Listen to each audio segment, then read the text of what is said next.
Thank you very much. You know, usually we take this question from the standpoint that economics has no ethics, and that a certain ethics needs to be implemented into it.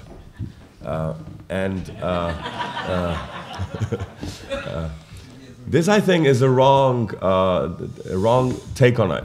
You see, everything that has a self-standing life develops some sort of ethics of its own. So even the body of economics does have ethics of its own. Now, it usually is some ethics that goes under the cover. It is ethics that we don't debate. It's ethics that we don't talk about, and very often even don't agree. And most importantly, and this I think is the biggest trick that we have been pulled over, so to speak, is that we don't consider this to be ethics at all. But of course, anybody who studied economics needs to be a believer in certain things, for example, that human beings behave rationally. And this is a philosophical claim that is, of course, in philosophy or even in Christianity, doubted.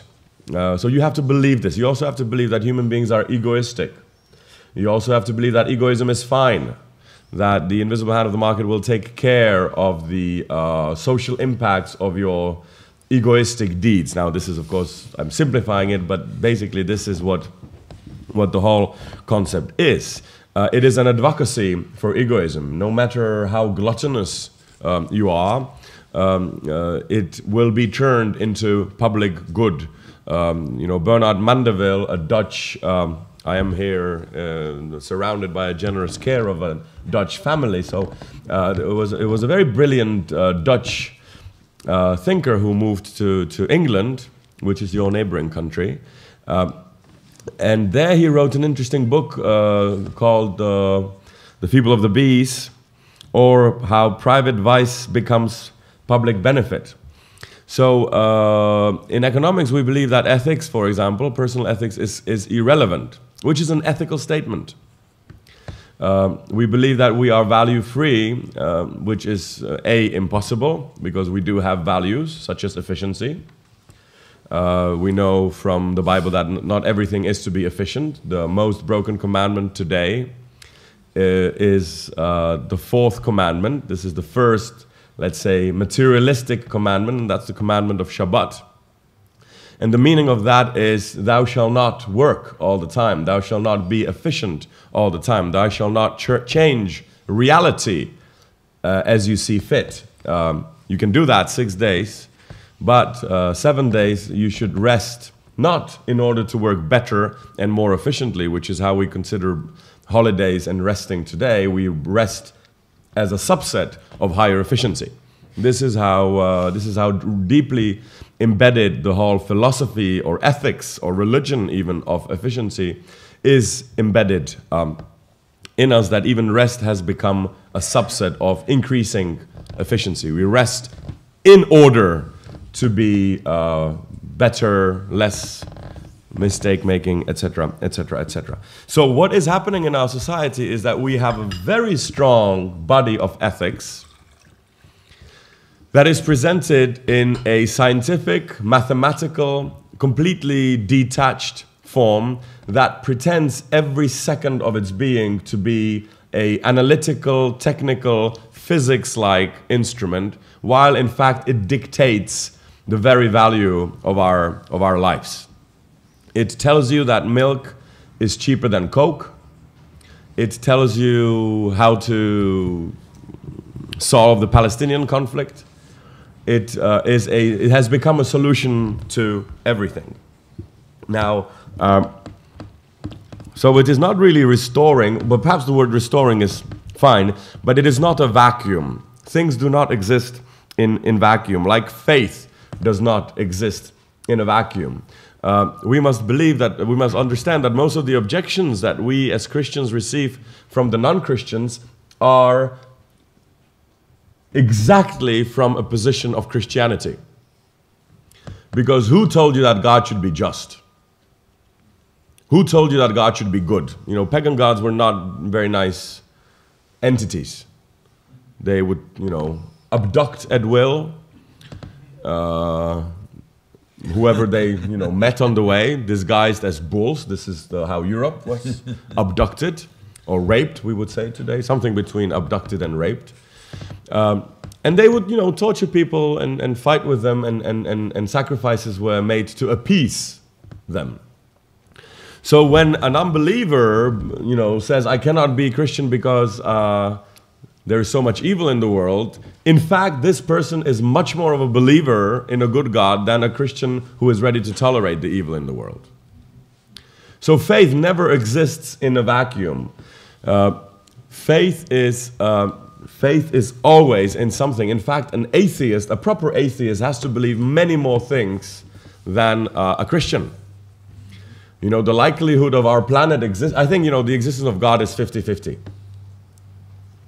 To be statistical here, let's say 50-50.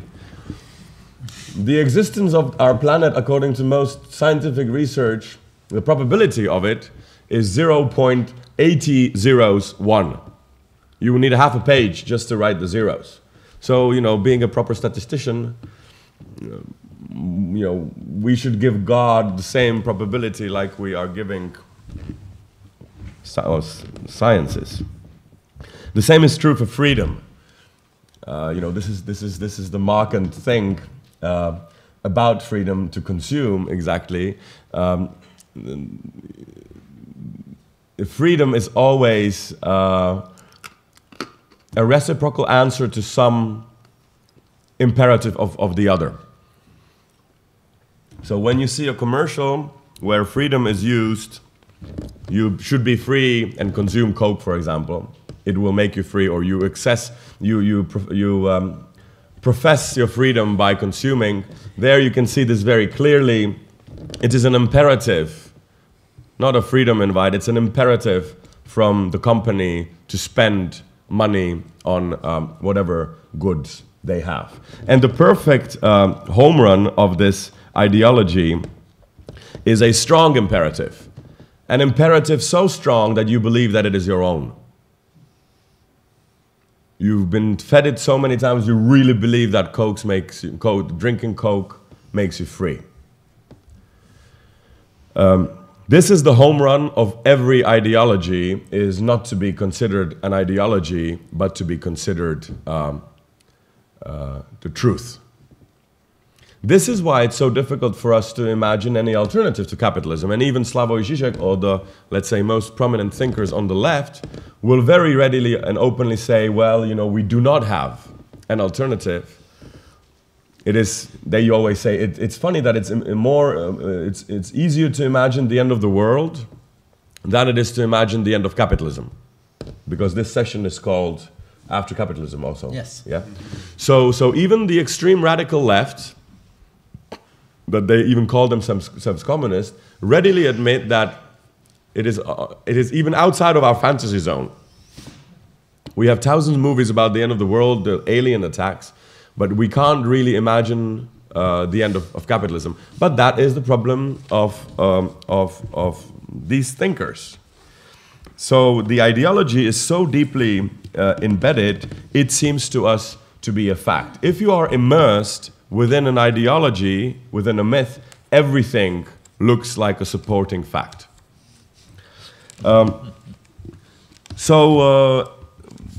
Just to sum up the first part of what I wanted to say, economics, although it pretends it is ethicless, does have a very strong ethics in it. This is an interesting story about the Sodom and Gomorrah. This is not found in the Bible, but it is found in the Hebrew texts. In Sodom and Gomorrah, they had this very, let's call it Ayn Rand extreme right-wing ethics. But those are also ethics. Communism had ethics of its own. Pharisees had ethics of its own. Even Nazism had ethics of its own. So in Sodom and Gomorrah, they believed that, well, I'll give you an example. According to the story, two girls gave bread to a beggar. This was found out, and these girls, one of them was nailed on the wall, covered in honey and slowly eaten by the bees, and the other one was burned at stake for this let's say, extreme breach of the ethics of Sodom and Gomorrah, in which you're supposed to, look after yourself, and any deed of help is this helpful. This is an extreme, sort of the only way how to help the weak is to, give them a lesson and not be reliant on the goodwill of others. So what I'm saying is that, of course, our ethics is not in a vacuum as well, and that economics do have their body of ethics. This is not the only thing that economic has. Economic also has its sets of beliefs. So it is really supplying in many aspects the role of religion, especially the providence part of beliefs. So for example, if you want to engage in an economic debate, either as an economist or as a non-economist, it makes no difference these days, you have to believe or not in the invisible hand of the market. But it is a belief. And it has to be treated as such. Also, you have noticed how we have taken the crises with religious surprise. It was a religious reaction to the crises. How could this be that we have been deprived of this human right to grow? In other words, how is it possible that something that we believed to be almost divine has shown to be fallible? And I believe in the markets, don't take me wrong. I believe in the markets like I believe in any creation of human people. I mean, of human people, well, or the unhuman people. Human beings. I believe in cars, and they're a good thing, but they are, to quote Nietzsche, human, and so are the markets. So are the governments. It is this vain debate that, markets are perfect while governments are not, or vice versa. No, I mean, markets are stupid as well as governments. Maybe that's because they're run by people, like you and I. So, cars are very, very nice invention, but in many countries they have become the core source of deaths. Does that mean we should go back to horses? No. Let's try and, make them, maybe drive them slower, improve the traffic rules, and make them safer, which is something that's been happening in the past. But this is the same thing of the economy. I mean, why do we consider economy to be divine? Why do we consider this? Why in economics is the invisible hand of the market so brilliantly self-regulating and so very natural, and we must not disturb it by any artificial forces? Now, if you were born in a city, you have in your life never seen anything that's natural. Everything, even here, you see is made by human beings, for human beings, and without human beings, everything that you see, everything that you ever saw, loses meaning. A chair has no meaning outside of human being. A tree does. Tree has a purpose of its own, and it needs no human beings to give it purpose. Now you may say, no, but there are trees in the parks, and those are natural. No, they're there only because some clerk decided that they would look nice there. And but I can go to India and experience 1 month of the real, yes, but as a tourist, with a credit card in your pocket. You will never taste the natural anymore. We live in an artificial world. The only thing that's natural in it, of course, is the invisible hand of the market. Why? So the invisible hand of the market is as artificial as everything else around you. It has been made by human beings, conditioned by human beings, directed by human beings. It is weird to think that you can actually leave it as it is. It's a river crafted by human, like in Netherlands you have these rivers or canals. Every river is defined by the borders of the shore. Now, markets do not stand on their own. They're always a product of our culture. There was one thinker who believed that the culture is the product of the economy, and that was Karl Marx. That culture and civilization and even human nature is a subset of economic systems, That's why he believed if you change the economic system, confiscate property, for example, human nature will change. Everywhere we tried it, it was an utter disaster and failure. Take twin examples, West and Eastern Germany, take South and North Korea, take Cuba, take Czech Republic, take any country you fancy. Never, ever was it anything remotely close to success. It was always something that the economy put aside, even that was a disaster as well. It was always something that led to direct tyrannies. It's a funny thing that we never had communism without some sort of dictatorship. So I think I'm running out of time. No, you're okay. No? You're good. Okay. Well, let's talk about something that I touched yesterday in the teaser that I talked about. Let's go a little bit into the Lord of the Rings. This is a modern myth that you all know. By the way, there's a beautiful definition or description of myth which was provided by a pre-Socratic philosopher called Sallust, who said a very interesting thing. He said, myth is something that never happened, but it's happening always. You know, have you ever... Of course, I think the ancients believed their myths as much as we believe ours, which is the way we believe Star Wars or Matrix or Lord of the Rings. And I would go even further to be a little more provocative. I think the fictional zone, which we have to enter if we want to watch Star Wars, for example, you have to believe that there is such a thing as Force. You have to believe in lightsabers. You have to believe in time travel, speed of light travel. When I watch Star Wars with my father, who is a very technical man, he's a pilot, it is a dreary experience because he comes and he points out all the mistakes that, you know, that would never fly. I mean, it doesn't have enough of wing, whatever, it's something. And laser does not, you wouldn't be able to see it because it travels at the speed of light, doesn't it? Yes, Dad, but it's a movie. But it's a, you know. So you're entering into, you without noticing, you enter into the zone of fantasy, which is the only way why you can sustain watching this movie. Interestingly enough, and I think this is a very clever joke, you must notice this yourself, in all the horror movies, there's always the rational character who doesn't believe in, for example, vampires.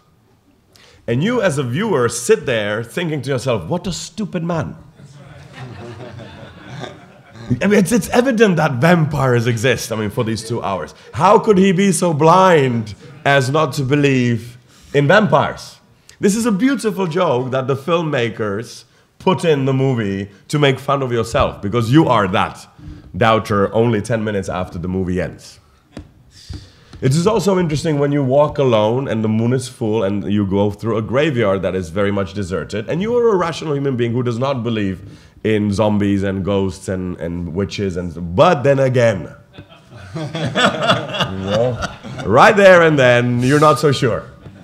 And a small leaf cracks or a whistle of the wings of the bird, and of course you laugh at yourself later, and you find this laughter very, very relieving and necessary. But what's my point? Well, my point is that the scientific level of models is a similar fictional zone like the fictional zone that we enter when we watch, for example, Star Wars. It is a different world. The world of, well, science is not a world as we see it, but it's some sort of a hidden world that sort of is behind it. It is a world of mathematical rules, truths, that are a little bit more real than the real itself. So while this appears as a pen falling down to meet the table, it is not the pen, it is not the table, it is just some sort of mathematical equations, like in the Matrix. It looks like, you know, a woman in the red dress, but in fact it tastes like a steak, it looks like a steak, but it's just a mathematical, some sort of a mathematical algebraic program. Now, what the problem is of our age is that in the past, people were aware of their myths. They had, so to speak, some distance from what they believe. They went to church every Sunday, for example, to give an obvious, even stupid obvious example, and they made sure what it is that they believe. So I believe in Father, Son, and I believe in the resurrection, and I believe in all the things that we believe in. Today, we have no longer this distance between our faith and immediate existence, and that's why we cannot see it. And I will try to demonstrate how this happens in the body of economics. In the morning, two economists meet in the laboratory. There is never I've never seen an economic laboratory. But in all textbooks there is this, because we are so, and this is, oh sorry, a little detour. It doesn't really, within the detour, it doesn't really interest me whether the models and blah, blah, blah. What interests me is what are the models modeled after? Because the models are not self-standing. They're always modeled after some other higher or deeper principle of a model. So in economics, models are modeled after physical models. Not biological models, not psychological models, not any other models that would be, you know, intuitively much more suitable for economics. But it just so happened that when economics was sort of taking the lead, physics had a lot of success, so we sort of copycat their method. And their method was a method of studying dead objects. If you take the glasses of studying dead objects and you look on something that's alive, all you see is a dead object. A zombie, let's say. You have no way to notice the soul, you have no way to notice the intent, you have no way to understand why it does this, but you see how it does it.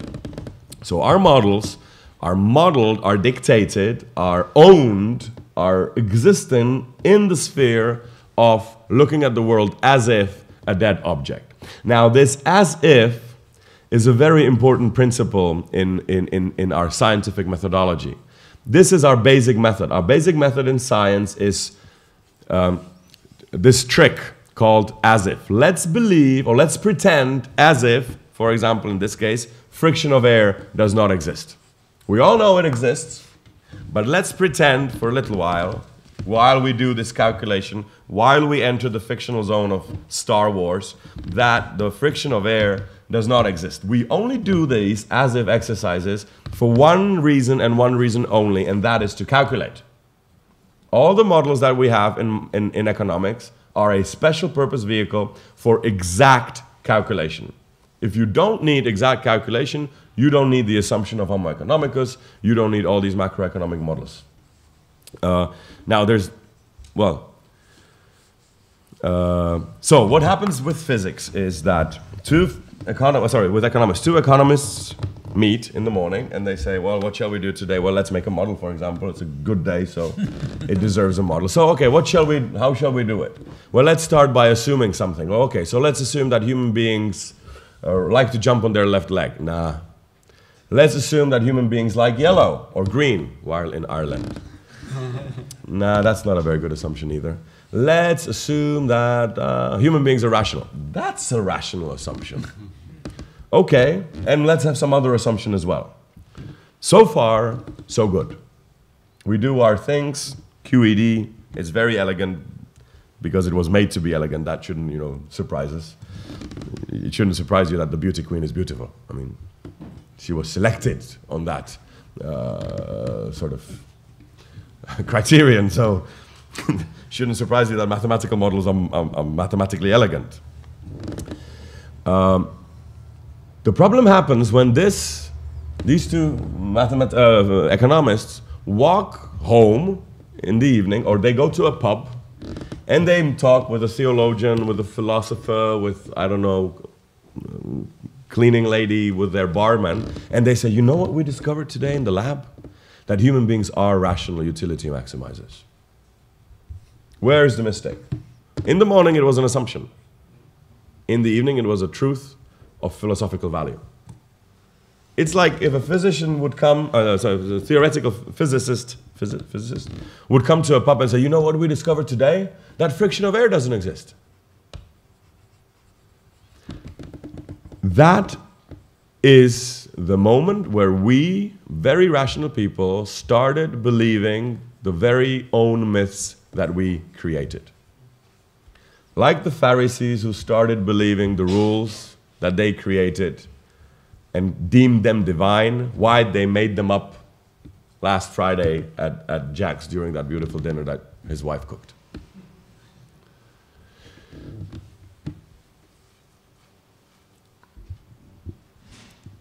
Yeah, but I started with Lord of the Rings. How much more time do I have? 5 minutes, okay. In Lord of the Rings, of course, the first question that you have to ask yourself is, since the book is called Lord of the Rings, you have to, who is the Lord of the Ring? Who is the CEO? Who's the boss of the ring? Who does the ring answer to? Sauron seems to be an obvious case, but the whole trilogy is exactly about him not being the CEO of the ring. If he would be, there would be no trilogy. He would just easily walk through the Middle-earth. In fact, the food chain, so to speak, or the pecking order, is different. The ring was created to help Sauron, the original inventor and maker of it, to subdue Middle-earth easily, or easier. But towards the end of the trilogy, we learn that when you destroy that small little thing, the whole Mordor gets destroyed. They never had to fight Sauron because it was merely enough to destroy the object petit a, the partial object. So what happens here is something that you see very often in culture happening, something that was supposed to serve you. When fetishized too much, it enslaves the original master.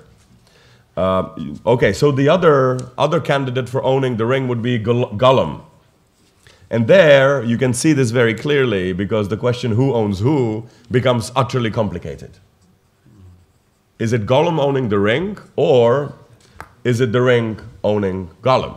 And you can even see that and this is an interesting thing, he never actually uses the ring. Have you ever noticed that? He loves it only because of the fetish component. He, it's a little bit like, well, never mind. So,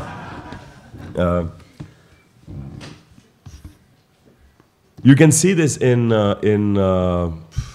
everywhere. You can see with Golem of Prague was meant to serve, but then you saw subject-object reversal. You see this even in Matrix. Human beings created technology or artificial intelligence, if you will, in order for that technology to slave for us. Then something went wrong, and we became the ultimate slaves of technology that harvested some sort of biological energy. You can even see this in theology, if I may. This is Christianity in 30 seconds. God created human beings, then something went wrong, and God had to kill himself in order to solve the jigsaw puzzle.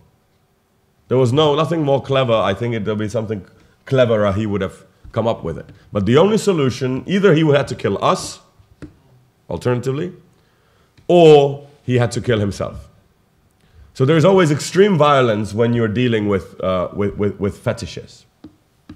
You can see this in Spider-Man, in Doctor Who. No, not Doctor Who, Dr. Octi. Yeah, he has these. Did you see it? Okay, some of you have. There's this guy played by, anyway, an actor.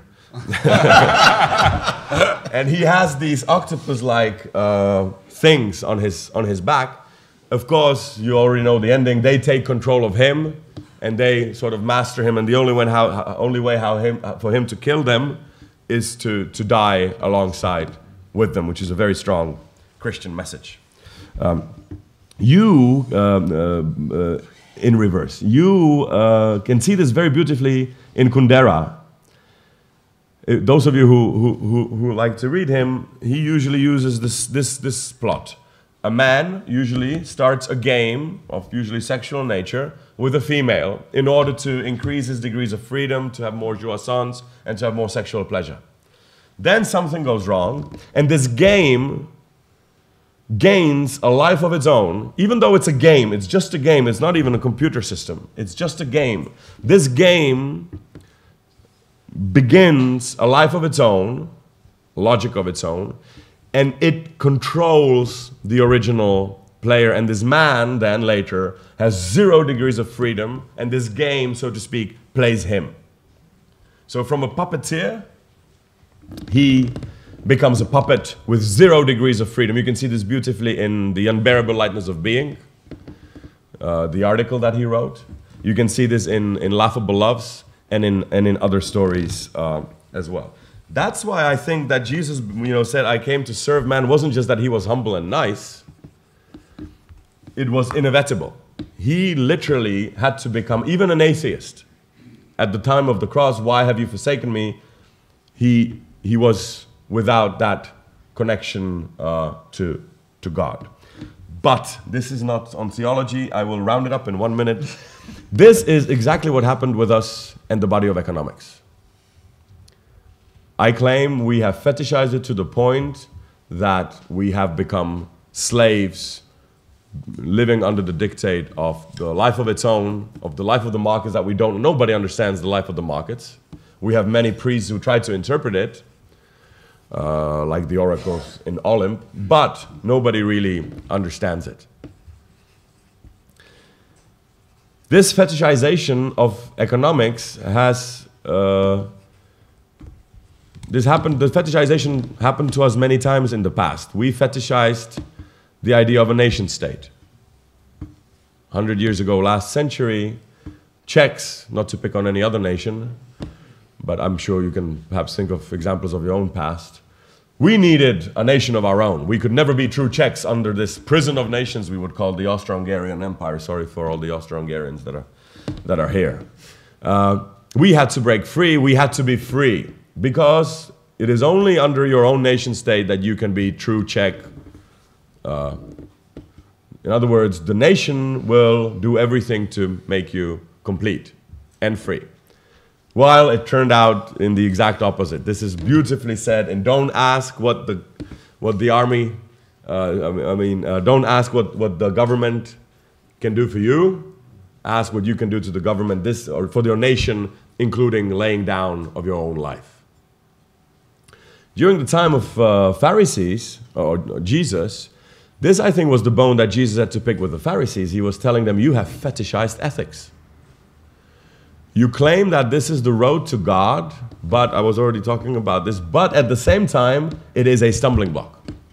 You claim that life is composed of rules that you understand, interpret, and create, but life is completely elsewhere. That's why Jesus was so much, I think, talking about love and mercy and forgiveness, because those are fundamentally 3 characteristics that you can never put in any law. And if you do, they lose meaning. You claim you understand it. You claim life works according to these rules. This is exactly what you hear today as a complaint towards the economy. You claim you understand it while you do not understand it. You claim that life is composed of rules while it isn't, and you can see this beautifully with the crises where everybody was, we don't have a clue what to do. We divinely self-regulating market participants suddenly begged the government to do something. It got perfectly reversed. It was, don't meddle, laissez-faire, laissez-passer. We know exactly what we're doing. We're self-regulating units. We're clever. You're stupid government. And something went wrong, and please meddle. We don't have a clue what to do. Please forgive us. So, and I will close with this. One way how to read what's happening today in the world is we do not know how to deal with forgiveness. We all know we need to forgive the Greeks, the Irish, the Hungarians, the German banks. Many bailouts happened in Germany, in France, in Italy. Only government had enough of their own juice, of their own credit, which is faith, to deal with that. Your problem here in Ireland, that government could no longer carry the sins, and it also fell underneath them. It didn't have enough credit, it didn't have enough faith. So your credit will set you free. Your credit will heal you. Thank you.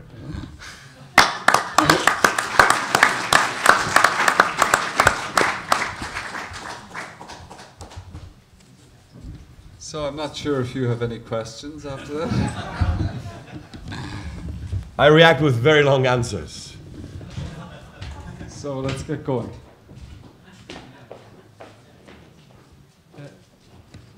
Thomas, I'm interested in, I've been reading a lot recently about the automation of the markets, the fact that so many of the decisions are now made by algorithms, not by people. Where does that, I'm just interested in your, is that the kind of extreme proof of what you're saying? That because in fact, you know, the human beings are actually completely outside of a whole raft of decision making. Yes, it has a life of its own. Every system develops a life of its own. This is the meaning of the Italian, the white strikes, where people go to strike, where they exactly follow the written rules, not the unwritten rules. Every company goes powerless if people actually, you know, behave according to these rules. So that's one way how to look at it. The other way, and this is sort of Deleuze and Guattari's eternal question, is what do the programs think? What do the programs know? Every program that you have freezes. These are rational, logical, mathematical algorithms with no emotions, no religious hatred, no Oedipus complexes, no herd behavior, nothing. Yet they freeze. And this is, I again repeat, the purest example of a rational, logical system. Even that freezes. What a wonder then that, or no wonder then that a society which is far more complex partially freezes from time to time. And instead of trying to invent the best system, I think, this is maybe the meaning of the year of Jubilee that I was thinking about recently, is instead of trying to find the best system with interest rates or without interest rates, with that or with that, make sure to realize that every system will freeze, even if it's as perfect as a computer program. And so are also the markets human, so, you know, so they're just human creation like cars. Human, so human. Nothing divine about it. No fetish component that we should admire. Let's think of a way how to reset the system in a way that we deem fair and somewhat predictable. In Europe, we've never had 49 years of peace. War is one way how to sort of reset the system. So the crisis manifested itself in economics. And the way we reset it was a very unjust way. Everybody will admit this. It was also very unsystematic. This was the joke that somebody told me yesterday that, was it the, well, this was my Czech ambassador said that, you know, in the beginning of the negotiations, I think the Irish came to the EU and asking for some help, and they said, yes, you can, but you have to make sure that it looks like we are helping you and that it does not set a precedent. In other words, that it will be deliberately asystematic. So our reset was not systematic, while the Old Testament reset was systematic. Now, of course, I'm not calling for us to copy-paste exactly something that perhaps never even happened 4,000, 3,000 years ago, but there's a wisdom that we forgot. The wisdom of the old was every system, no matter how clever, freezes, and you better find a good way how to reset it. And do so in a way that no blood flows.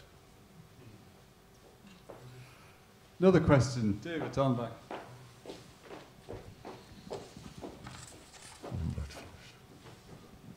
Thomas, great talk. I think you are to economics what Thomas Kuhn was to science. Thank you. Of its pretensions. But a question, how do we turn economics back into our servant? Yeah, thank you very much.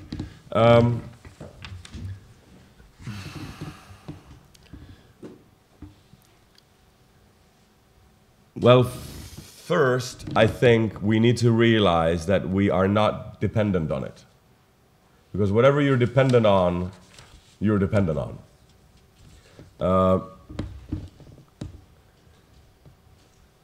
We have done an interesting thing. We have, I mean, okay, I'll take an extreme example, 1989 revolution in Czech Republic and in Poland and in other countries. We had a very difficult choice to make. We had a system upgrade from communism to capitalism, a system that will make you free to travel, to speak your mind, to do whatever you want to do, not to be bullied. But the only disadvantage was it will make you richer. So that was really a very, very difficult dilemma. But let's now reverse it and let's say, okay, I give you a system that will make you freer, will make you do whatever you want to do. You will not be oppressed by this system that everybody so complains, but it will make you poorer. What will be your choice? Would communism ever fall down if it would bribe us every year with 5% of GDP per capita growth? We believe, and I still believe this, that's why I think I'm a more fervent believer in democratic capitalism than many of my right-wing colleagues. I believe, and I think this is how we were taught it in the school, this is how the ideology was sold to us. By ideology, again, I don't mean, when I say the word myth or ideology, I don't mean with a negative twist. It's just a set of beliefs. That democratic capitalism is a fertile ground for growth. And if it happens, thank you, market. If it doesn't, it's fine, because we have freedom and markets. We can do whatever we fancy. What this belief, again, went through a subject-object reversal. Today, we believe differently. Today, I think, from what I read in the newspapers, what I hear, we believe that growth is a conditio sine qua non of market democracy. In other words, deprive us of growth, markets will fall down. This is what you read every day. Even more radically, deprive us of growth, democracies will go down the drain. And we cease to be Europeans. In fact, we will go back to the good old, it's raining outside, back to the good old, crushing our skulls up against the wall, which we've always done. To paraphrase Job, my favorite book, can we only take the good from the hands of the market and not also the bad? I know this is somewhat of a radical, but this market has become our God. This is why the crisis was a religious disappointment. And even the budget cuts, you should take these things literally. What sort of cuts should we do in order to win the favor of the gods of growth back? Who and what shall we sacrifice? This is, somebody will be reading our newspapers 200 years down the line and thinking, oh my God, the economic hailstorm.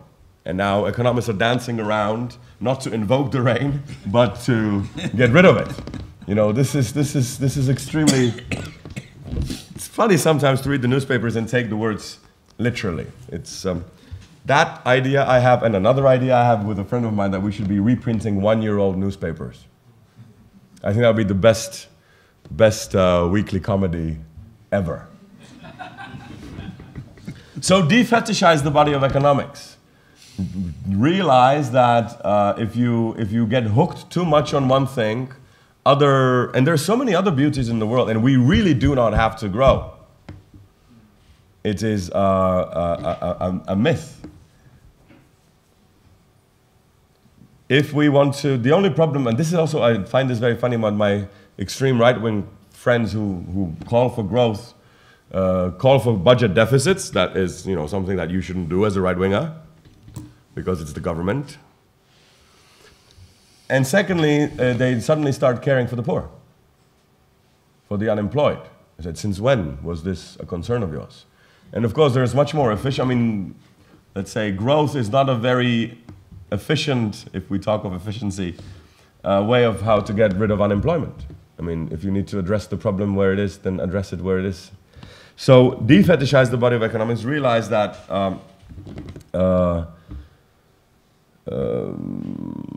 well, even in a more radical reading, maybe the problem with capitalism is that it fulfilled its promises. Because nobody ever promised that markets will be just. Markets can't do this. That is a task of somebody else. But markets will not be just. Like in the game of Monopoly, which is a beautiful game. In the beginning, it starts as a communism, you know? Everybody has the same chances. The dice is fair, and you all have 100 units of dollars or whatever. And at the end of the game, it ends up in Monopoly, obviously. This is, by the way, you've noticed this is the case for every game. It starts in a common, everybody has equal chances, and then it ends up in Monopoly. But why am I saying that? Will we move on to another question? Yeah, maybe help me with another question. Okay. But I'm quite sure I had something very clever to say. I might give you the opportunity because my question is not... Oh yeah, the fair thing. I will come to it. Yeah, I ask another question. I will of course, without you noticing, continue answering the first one. It's not very different from David's question. It's perhaps a little bit more radical.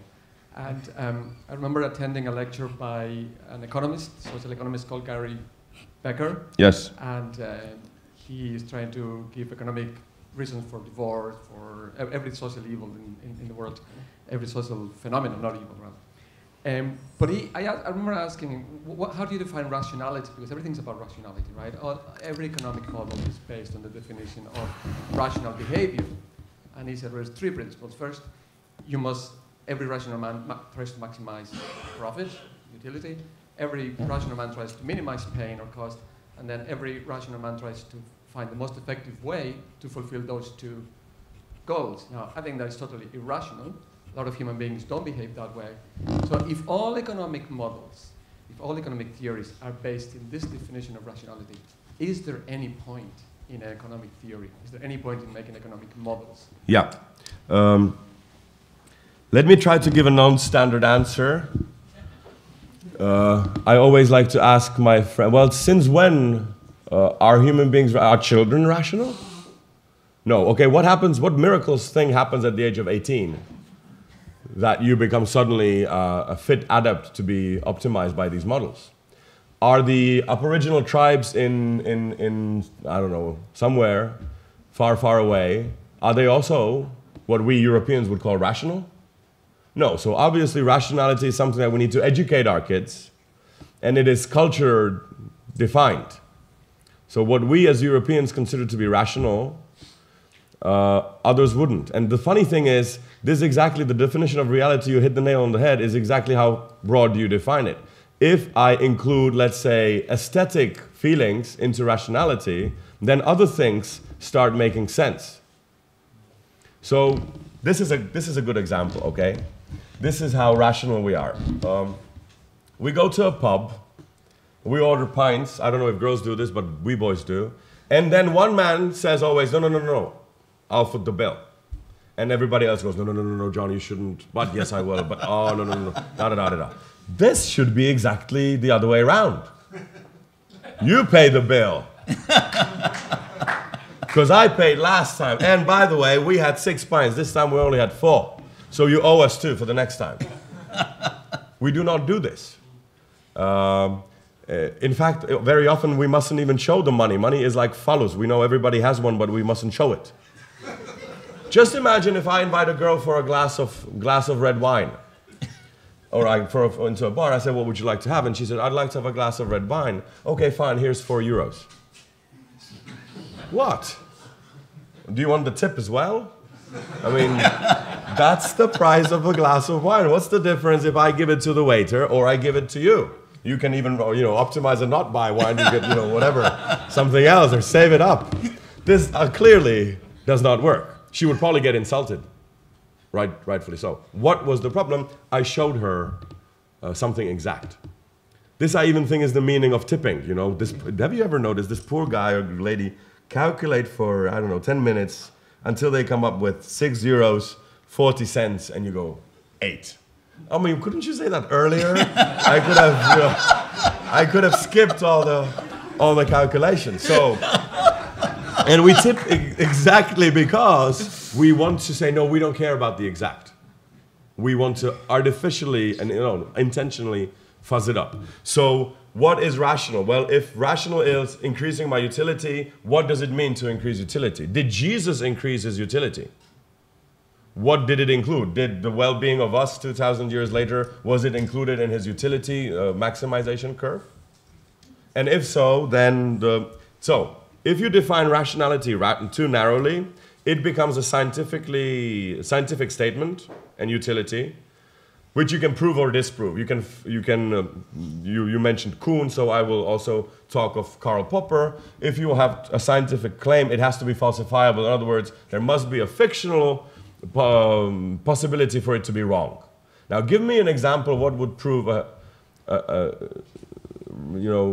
rational utilitization component wrong. For example, if somebody sacrifices himself for you, it's very difficult to sort of put post-mortem utility into the model. But Gary Becker would exactly say, no, this person was an egoist. He was, or she was merely optimizing his post-mortem utility. So if you make utility as broad as to include everything, including post-mortem probability of, what's the probability of heaven existing? Let's say 50-50. So, okay, I go and sacrifice myself. Then if you enlarge it so much, then it becomes meaningless, because it basically says that people do what they do and don't do what they don't do. I asked a good friend of mine who was a Gary Beckerian, I said, why does a mother breastfeed her child? And he said, well, because that increases her utility from breastfeeding. I said, okay. Why does another mother not breastfeed her child? Well, because that increases her utility from breastfeeding. I said, well, just because you put the word utility into the sentence, does not really explain it. So depends how broadly you define it. And this is my final point, because I don't want to take any more of your time. I'm looking forward to hearing you. This is Friday. This is something that Thomas Aquinas never thought of, and this is my biggest proof of, or not proof, but sort of a chip in the debate on rationality. How do you explain drunkenness? That is a rational dumping of rationality. You never get drunk while you're drunk. To my knowledge, sober people get drunk, And they do it exactly and precisely because they want to get rid of reason for a little while. With some of them, it comes back. Thank you very much.